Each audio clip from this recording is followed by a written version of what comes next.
ఒరే సుబ్బారావు, ఆఫీస్ అంతా నీట్గా క్లీన్ చేసావా? చేశాను సార్, అంతా అయిపోయింది సార్, నీట్గా క్లీన్ చేసేసాను సార్. మరి ఏంట్రా ఇదంతా మరకలున్నాయి? మరకలా? నేను నీట్గా క్లీన్ చేసేసాను కదా సార్. చూడరా, ఫ్లోర్ అంతా క్లీన్గా లేదు. ఉండండి సార్, చూస్తాను ఎక్కడ మరకలు పడ్డాయో. మీరు ముందు షూస్ నీట్గా కడుక్కొని రండి సార్. అరే, నా షూస్కి ఏం లేదు కదరా. చూసుకోండి సార్ ఒకసారి. ఒరే, బురద ఏడంటుకుందో తెలీదురా. ఒరే సారీ రా. అవునరా, నువ్వెందుకు సీరియస్గా ఉన్నావురా నా పైన? అవును సార్, మీరెందుకు మా ఇంటికి రోజు వస్తున్నారు?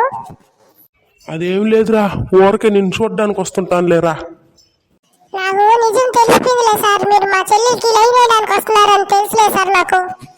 అబ్బే అదేం లేదురా. అవన్నీ నాకు తెలుసు సార్, మీరు వచ్చి మా చెల్లికి లైన్ వేస్తున్నారని నాకు తెలుసు. నాకు తెలీదు, మీరు మాత్రం మా చెల్లిని పెళ్లి చేసుకోవాలి. పెళ్ళా? నాకు మనవరాలు కూడా ఉంది కదరా.